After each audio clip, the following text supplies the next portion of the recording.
बिस्मिल्लाहिर्रहमानिर्रहीम। अस्सलाम वालेकुम वरहमतुल्लाहि वबरकातुहू। अज़ीज़ तुलबा, उम्मीद है आप खैरियत से होंगे। आज जमात दहम का पहला सबक इस्लामियात का तहरत और जिस्मानी सफाई का दूसरा, तीसरा और चौथा सवाल मैं लेकर के लिए आई हूँ।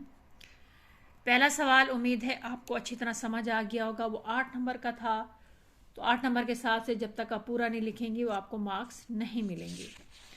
उसके बाद इसके जो है छोटे छोटे क्वेश्चन हैं। इसके अगला सवाल है वज़ू का तरीका बयान करें। अब वज़ू का तरीका के लिए पहले वज़ू के फ़राइज़ भी लिखेंगे और फिर वज़ू करने का तरीका भी लिखेंगे, ये मार्क्स के हिसाब से। बाज़ का तो होता है कि बोर्ड वाले वज़ू का तरीका बयान करें, 8 नंबर का सवाल दे देते हैं, और बाज़ का ये किसी सवाल के साथ हिस्सा बन के आता है।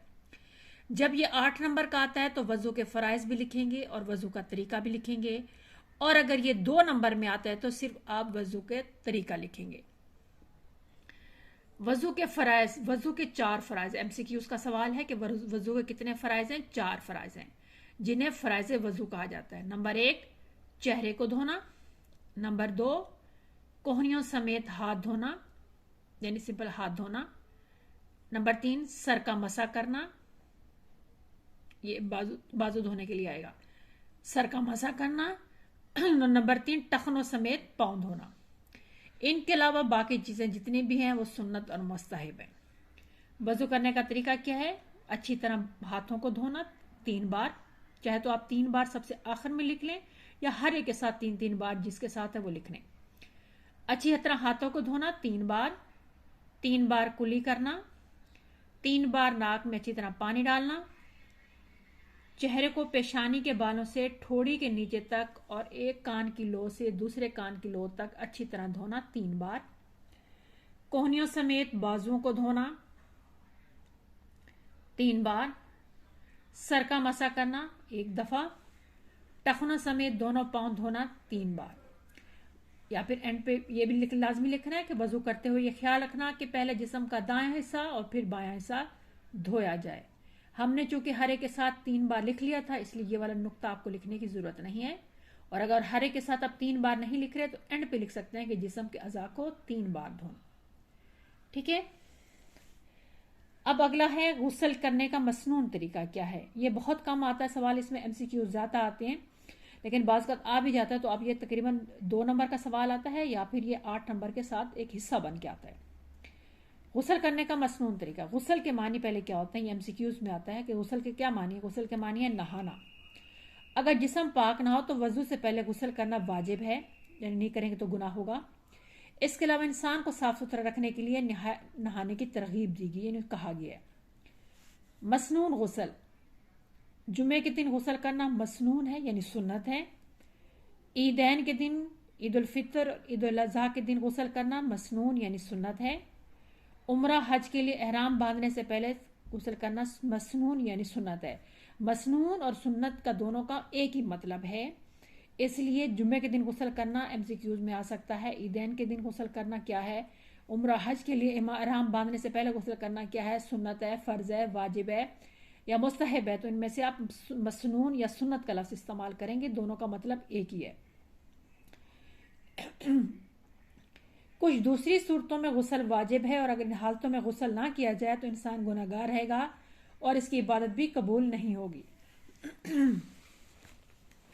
अब गुस्ल करने का तरीका क्या है कि जिस्म का जो हिस्सा गंदा है उसे पहले धो लेना चाहिए और इसके बाद अगर हो सके तो वजू कर लेना चाहिए। वरना, ये वगरना गलत लिखा है, वरना 3 बार इस तरह कुली करना कि पानी हलक तक पहुंचे और फिर नाक में पानी 3 बार जहां तक मुमकिन हो सके आगे तक ले जाए। यानी जिस्म का जो हिस्सा गंदा पहले उसे धो ले जाए, उसके बाद वजू कर लेना। जो खास गुस्ल होता है उसमें ये उसका जिक्र किया कि आम नहाने वाला गुस्ल नहीं है। जो मुसलमान मर्द औरत पर एक खास गुस्ल जब फर्ज हो जाता है तो ये उसकी जो है ना वो तरीका है कि इसके बाद आप चाहे तो ये आपका वजू भी हो जाएगा और नमाज के साथ नमाज भी पढ़ सकते हैं इससे, कि जो जिस्म का हिस्सा गंदा पहले उसे धो लिया जाए, फिर चाहे तो पहले वजू करो। वजू नहीं कर सकते तो 3 बार आपने कुल्ली इस तरह करनी है कि आपका पानी हलक तक जाए, जैसे बंदा वॉमिटिंग फील नहीं करता है नीचे तक जाते हुए वैसे। उसी तरह पानी जो है ना नाक में भी 3 दफा इस तरह डालना कि अंदर नथनों तक अंदर चला जाए। फिर आखिर में पूरे जिस्म पर 3 बार पानी बहाया जाए और जिस्म को अच्छी तरह मलकर साफ कर लिया जाए। पहले 3 दफ़ा राइट साइड पे, फिर 3 दफ़ा लेफ्ट साइड पे, इस तरह का हुक्म है। मर्द और औरत के लिए ज़रूरी है इस तरह नहाने के जिस्म का कोई हिस्सा और कोई बाल खुश्क न रहे।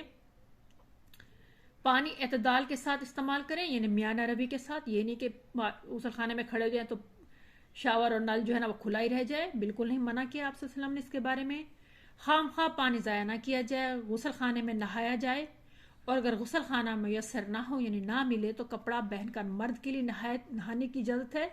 अलबत्ता औरत के लिए ज़रूरी है कि वो पर्दे में नहाए। सबके सामने औरत का नहाना मना है। गुसल करते वक्त गुनगुनाने यानी गाना गाने और बातें करने से भी आप सल्लल्लाहु अलैहि वसल्लम ने मना फरमाया है।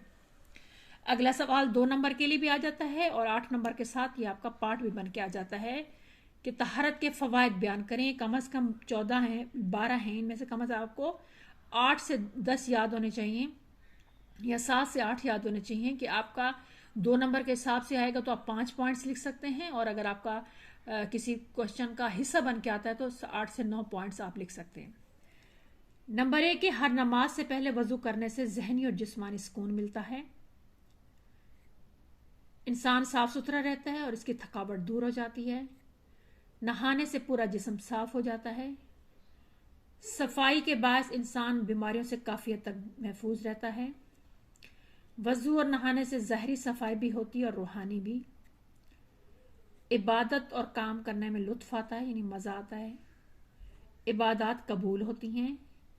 काम करने की सलाहियत बढ़ जाती है। ज़रा इंसान जब एक्टिव होगा, फ्रेश होगा, ताज़ा दम होगा तो काम करने की जो सलाहियत है, ताकत है, वो भी बढ़ जाएगी। इंसान खुशनुमा नज़र आता है, यानी अच्छा और प्यारा नज़र आता है।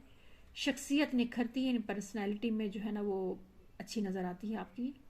तहारत से अल्लाह का कुर्ब हासिल होता है। जरा पाक साफ इंसान को अल्लाह पसंद करता है तो इंसान अल्लाह के ज़्यादा नज़दीक हो जाता है और इंसान गुनाहों से बचाता रहता है। ये आपका चैप्टर नंबर 1 कम मुकम्मल हुआ। उम्मीद है आपको इसके सारे सवाल जवाब समझ आ गए होंगे। जहाँ पे कोई मुश्किल पेश है बेटा आराम से लाजमी पूछ लिया करें ताकि आपके नंबर कहीं से भी ना कटें।